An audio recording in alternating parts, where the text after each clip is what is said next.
lẹ́ẹ̀kan sí mo kí gbogbo wa pé a kú iṣẹ́ ìní adániwáyé tó dá ìran Yorùbá yóò kúkú kó wa yọ ní ìkóríta tí ìran Yorùbá wà yìí. Ẹ má jẹ́ kí òótọ́ kó máa korò létí wa. Ọ̀pọ̀lọpọ̀ àwọn ènìyàn ló mọ̀ pé inú ìgbèkùn ni Yorùbá wà. Yes, ó dẹ̀ ní bí àwọn bàbá wa ti máa ń ṣe ní ayé àtijọ́. The most population tá a nílé ní wà lọ́dọ̀ àwọn religion leaders. Láyé àtijọ́ tí aburú kan bá fẹ́ wọ ìlú, àwọn bàbá wa ìgbàanì á pe àwọn ìránṣẹ́ Ọlọ́run. Bí àwa ò mọ̀ gbogbo àmọ́ gbàgbà ìgbà tí bàbá Ọbádáre wà láyé, wọ́n pè nílùú ọ̀dọ̀ wa. Láyìn ìgbà kan tí òjò bá yẹ kó rọ̀ tójò rọ̀, kábíyèsí á ránṣẹ́ pé gbogbo àwọn pásítọ̀ tó bá wà ń lù, wòlíì tó bá wà ń lù, tó bá jẹ́ ìlú tí mùsùlùmí náà wà ní tó pọ̀ dáadáa, wọ́n á pe gbogbo àwọn ìmáàmù tó wà ń bẹ̀ àtàwọn aláwo. Wọ́n ṣe tẹ̀ méjì mẹ́ta nílùú ibi tí mo ti jáde wá. Tó bá máa tú ọjọ́ kẹta, Ọlọ́run á fi agbára rẹ̀ hàn. Òun làwa fi ń béèrè wípé bí àwọn tó gbé iṣẹ́ Olúwa dání ní ìgbà yẹn ṣe bẹ́ẹ̀ làwọn tòde òní ṣe ń ṣe. Nígbà ayé ìgbà ni, I'm talking about 80s, let me say 70s, àwa náà ti ń gbójú díẹ̀díẹ̀ ní 70 àti mọwọ́ tó yàtọ̀ tó wọ́ òsì. Yorùbá, we did not have much prophet like this nígbà yẹn lọ́hùn tíṣẹ́ dẹ̀ ń ṣe. Tẹ́ bá ní gbọ́mọgbọ́mọ wọ ìlú kan táwọn bàbá yẹn bá ti gbé, tẹ́ bá ti kóra wọn jọ papọ̀, wọ́n á rí ọmọ yẹn. Lọ́wọ́ òde òní, ilẹ̀ Yorùbá gan ló wà lọ́wọ́ àwọn gbọ́mọgbọ́mọ. Ilẹ̀ Yorùbá gan ló wà nínú ìgbèkùn.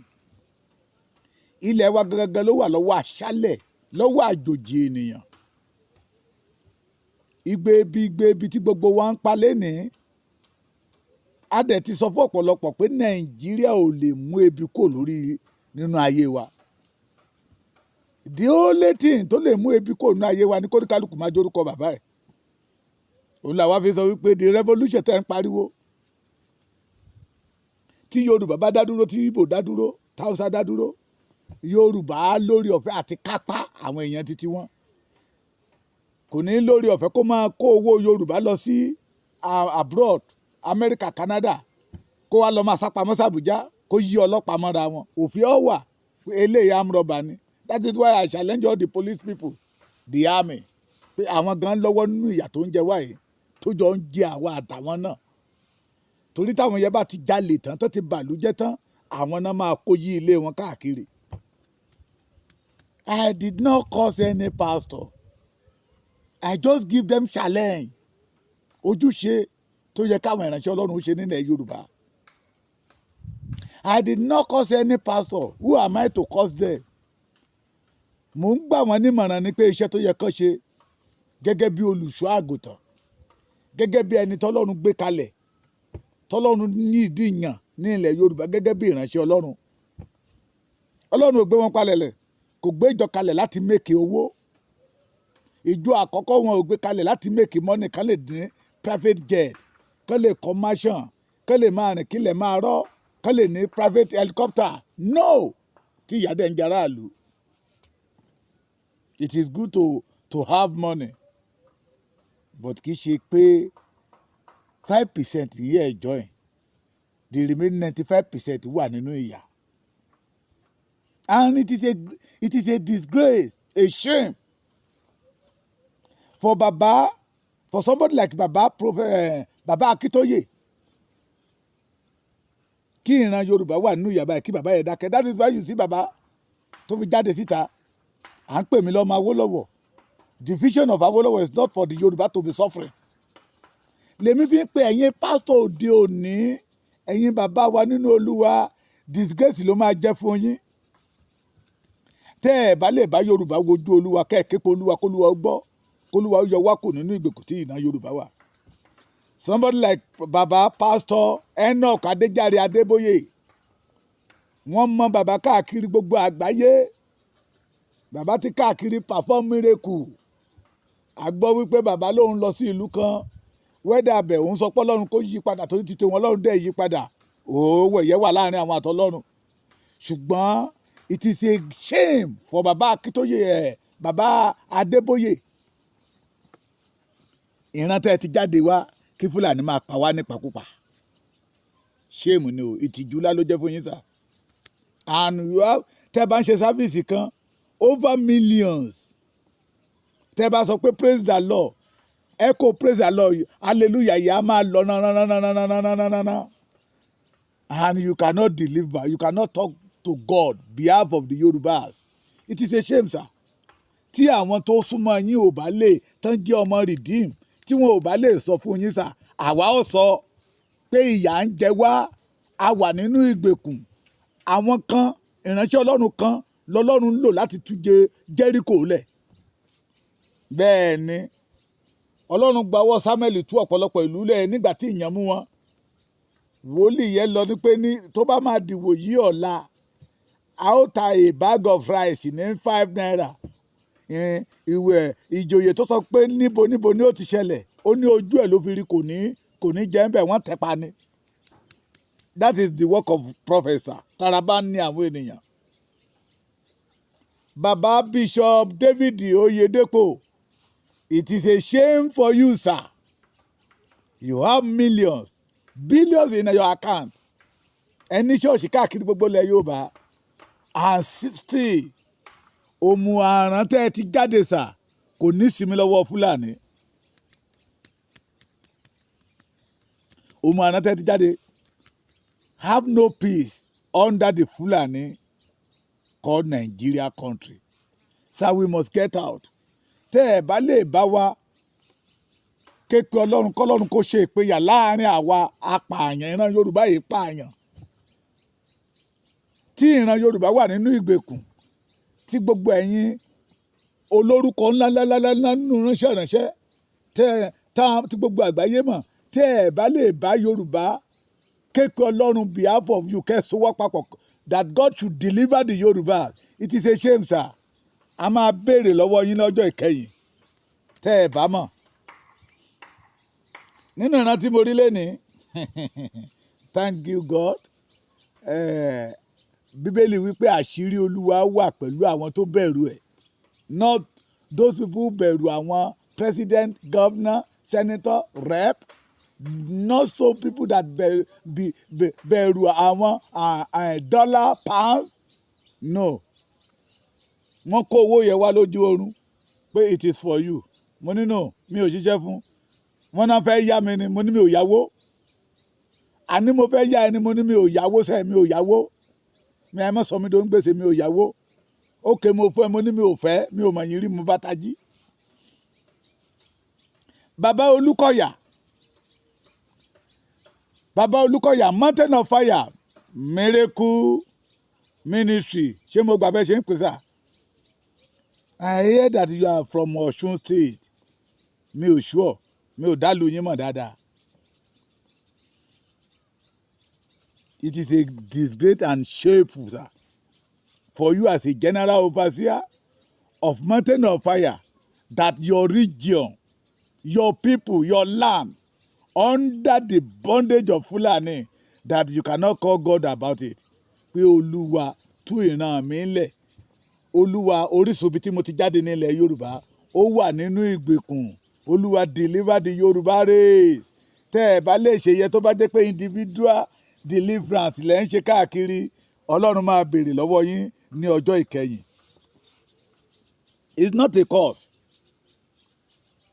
Ìbànújẹ́ ńlá ni sà, kọ́mọ ó kàwé kó má rí ṣeṣe. Ìbànújẹ́ ńlá ni ló jẹ́ fòbí tó rán ọmọ lọ lé ìwé tó jẹ́ pé òun ló tún padà tún raṣọ fún ọmọ. Ìbànújẹ́ ńlá ni kálẹ̀ à ń wojú Olúwa. And the end of the day, those people lead us to God, turn to a 419. Lójijì they became a billionaire. Ara òde tú ìran tó ti jáde. Bí ẹ̀ṣẹ̀ Yorùbá náà ni ló mú gbogbo àwọn akọni bàbá wa nínú ìgbàgbọ́ tí wọn ò after of money, ohun ayé yìí ò jọ wọ́n lójú. Ó dẹ̀ méjì tí máa lọ sí revival bàbá Ọbádáre. Bàbá Ọbádáre ló tún máa gbówó lẹ̀ fún wọn bẹ̀. Bàbá Ọbádáre ló máa kó gbogbo tó máa lò wá bẹ̀. Bàbá Ọbádáre ó máa ń káàkiri gbogbo ìlú ilẹ̀ Yorùbá ni pé gbogbo ìlú Yorùbá gbọ́dọ̀ ní àlàáfíà, not because of money. No. Bàbá Kúmúyì ti sá lọ sí London or Canada àbí? But all the deeper life pastors, it is a shame o. Tí Yorùbá bá wà nínú ìgbèkùn tẹ́ ẹ sọ pé kò kàn mí, Ọlọ́run máa bí yín. Mi ò kọ́ sí yín o, àwa máa fi yín lẹ̀ fọlọ́run. Ẹ̀yin kérúbù náà séráfù, the kérúbù náà séráfù, tó jẹ́ pé ìpìlẹ̀ kérúbù náà séráfù worldwide ó wù jáde láti ilẹ̀ Yorùbá. A ní ilẹ̀ Yorùbá wà nínú ìgbèkùn. The Fulani kill today, tomorrow, till today, Fulani ti ń pa under the government of Bola Ahmed Tinubu. And those people call themselves a spiritual father and spiritual mother in Kerubu and Serafu. Wọn ò lè wojú Olúwa for that. Can't reject the so-called country called Nigeria pé we don't want it again. Ẹ̀yin ìṣẹ̀lẹ̀ ńkọ́, ẹ̀yin ọmọ Ọ̀ṣọ́fà, kí lẹ̀ ń wò? Kí lẹ̀ ń wò? Tábà tẹ̀ sọ wípé ọmọ Adébóyè, ọmọ Kúmúyì, ọmọ Oyèdépò, name them, pé gbogbo wọn ti di, they became a billionaire. What about all the pastors under them? Tájọ ń jìyà kiri, tájọ ń gán mọ́tò káàkiri. Tó jẹ́ pé owó tẹ́ bá pa ní ṣọ́ọ̀ṣì ọ̀dọ̀ yín bíbá yìí, ó gbẹ́dọ̀ dé headquarter yín ní Ṣàngó, ó gbẹ́dọ̀ dé headquarter yín ní Mòwe, ó gbẹ́dọ̀ dé headquarter yín ní Mountain of Fire, ó gbẹ́dọ̀ dé headquarter yín níbi gbogbo bí tẹ́ bá wà. A rí pásítọ̀ tó ń gba 25,000 naira per month. We are in problem. Ọmọ mẹ́rin dẹ̀ ti wà ńlẹ̀. Ṣàṣà àwọn ọmọ pásítọ̀ yẹn, wọ́n á kọ́ télọ̀ tẹ́wọ̀n ní rówó ra máṣíìnì. We are in problem. Ọlọ́run ò dá wa báyìí. So tá a bá lè ní àwọn great pastor tí wọn ò lè bá wa sowọ́ papọ̀ kí ìran Yorùbá ó bọ́ kò nínú ìgbèkùn, tí Ọlọ́run dẹ̀ ti fi ìran yẹn wọ́n, àwọn gan mọ̀ pé Ọlọ́run ti fi ìran yẹn hàn wọ́n pé orílẹ̀-èdè tẹ́ ń pè ní Nàìjíríà yìí o, èmi Ọlọ́run ò mọ̀ sí. Àgbékalẹ̀ Nàìjíríà is not from me. Olúwa fi wọ́n sílẹ̀ fún iye ríra ní. Àwọn bàbá ìgbà ní Jésù Ajára. Ẹ̀yin wá ka àwa ọmọ lénìí. Kẹ́ ẹ bá wa wojú Olúwa.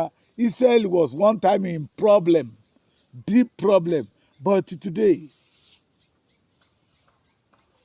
wọ́n jèrè wòlíì. Kí ló dé táwa ò lè jèrè ẹ̀yin wòlíì títí wa? Kí ló dé tẹ́ ẹ lè bá wa wojú Olúwa?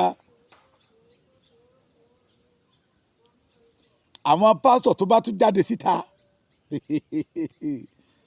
tó bá sọ wípé àwọn ti rí ìran, àsíá Nàìjíríà ti fàya, Yorùbá ń lọ, ẹ̀ ní pé ẹ̀mí Ọlọ́run kó ló ń lò wọ́n. Ẹ̀yin tẹ́ fara mọ́ àwọn tó ní wá lára, àwọn armed robbers, the senator, the president, the vice president, the governor tó jẹ́ armed robber. Tẹ́ bá fara mọ́ wọn, ṣé ẹ̀yin lọ́lọ́run pè? Ṣé ẹ̀yin lọ́lọ́run ń lò tí ẹ rí òtítọ́? Tẹ́ ẹ lè sọ òtítọ́. Àwọn tó bá tún jáde síta pé báyìí l'Olúwa wí, òun ò rí Nàìjíríà gẹ́gẹ́ bí orílẹ̀-èdè kan, orílẹ̀-èdè máa pín, ẹ wá ní pé kì í ṣe ẹ̀mí Ọlọ́run ló ń bá sọ̀rọ̀, ṣùgbọ́n ẹ̀yin aríjẹnímọ̀dàrú, ìránṣẹ́ Lúsúférì, ẹ̀yin lẹ̀mí Ọlọ́run bá sọ̀rọ̀. It is a shame for you, sir. Ní gbogbo àgbáyé náà ti mọ̀ yín. The Redeem, Deeper Life, Mountain of Fire, Winner Chapel, all of you are from Yoruba land. Orísun yín Yorùbá ni. Tí ayé ò bá rọrùn nígbà tá a bí yín, ìran yín yẹn ò ní ṣẹ.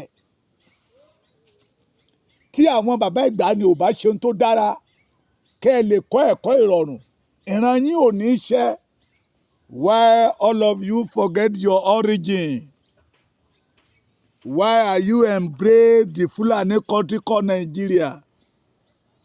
The majority of us know that we did not belong to this country. Everything that Nigeria is doing now is not our culture. Ní ìbú yín, ìǹdè tó bẹ̀ láti bú yín. Bíbélì gan wípé ó ní ká máa gbà yín níyànjú. Ìyànjú ni mò ń gbà yín pé ohun tó yẹ ká ẹ ṣe rèé. Ẹ̀yin wòlíì tó ti lórúkọ ní ilẹ̀ Yorùbá. Àtẹ̀yìn tí ẹ̀ tí ìlú kọ́ tẹ́ ẹ jẹ́ general overseer. Tí ìjọ yín náà kún tó jẹ́ pé sáfìsì ẹyọ kan. Ẹ lè rí bí 15,000 population. Ẹ sowọ́ pawọ́pọ̀. Ẹ wojú Ọlọ́run behalf of the Yorubas. God give us a fertile land. Everything tó yẹ kọ́lọ́run ṣe fún wa lọ́lọ́run ti ṣe fún wa. But we are in bondage. Let us pray for the Yoruba race. The Yoruba race must stand as an independent nation. We are not one. A yàtọ̀ sí Fúlàní, a yàtọ̀ sí Hausa, a yàtọ̀ sí Igbo. Ọmọ aládé ni wá, tọ́lọ́run mọ̀ gbèsè orí ilẹ̀ tó dára. Ìrìn àjò mi tí mo rìn lánàá, I discover every town, including our villages, ní Fúlàní àti Igbo ti wà. Bàbá kan mọ́ mi jáde lánàá, a kúrò nílùú wọn lọ sí fíléèjì wọn. Ó ní kí n wo àwọn níbi táwọn Fúlàní ń gbé àti ibi táwọn ọmọ Igbo wà. Ẹ̀yin àgbààgbà Yorùbá ẹ̀ẹ́dẹ̀ rò pé ó ṣe wá jẹ́ ọ̀dọ̀ wa bíbà náà ń yalù. Bí àwọn ṣe ń wá sọ́dọ̀ wa lójoojúmọ́, ṣé bẹ́ẹ̀ ni Yorùbá ṣe ń lọ sí ilẹ̀ Igbo? Ṣé bẹ́ẹ̀ ni Yorùbá ṣe ń lọ sí ilẹ̀ Hausa? Because they see that God have a great plan. God give us a great land and they want to dominate it. Kọ́wọ́ Yorùbá lè jà sí kòròfo. That is why I call the spiritual leaders. This is time for you láti wá ojú Olúwa behalf of the Yoruba. The Yoruba must free. We must stand as an independent nation. Bí mo ṣe sọ ní ìjẹta, ṣé àná náà ni, òun náà ló máa mú iṣẹ́ ìránṣẹ́ náà rọrùn. Mo mọ Yorùbá yìí ṣe ahun. That is the part of the culture that God give us. Yorùbá ló mọ̀ bá ṣe ń fún ìyànjú. Àti ra mọ́tò fún pásítọ̀ kò nira fún Yorùbá tí Yorùbá bá rí jẹ tán. But ara ní everybody lọ́wọ́. Gbogbo ohun tẹ́ ẹ bá kó jọ under the hardship leader in Nigeria, Ọlọ́run máa bí yín o. This is time for you to pé àjọ tó ní ìrònú as a spiritual leader, all the pastors of Redeem, the pastor of Winner Chapel, the pastor of Mountain of Fire, all the pastor of Deeper Life, all the pastor in CAC, most especially the CAC. If you not do so, Ọlọ́run Apostle Ayọ̀délé, Ọlọ́run Apostle Joseph Olúwarótìmí Ayọ̀délé Babalọ́lá á bí ọ̀pọ̀lọpọ̀ nínú yín. That you use the name of that father láti dupe ọmọ Yorùbá. Ọlọ́run yẹn máa bí yín o. The Cherubim and Seraphim that use all the name of Baba Moses Orimolade to dupe the Yoruba race. God will ask in your hand. Iṣẹ́ tá a gbélé yín lọ́wọ́. Bó ni ìran yín ṣe rí. God bless you.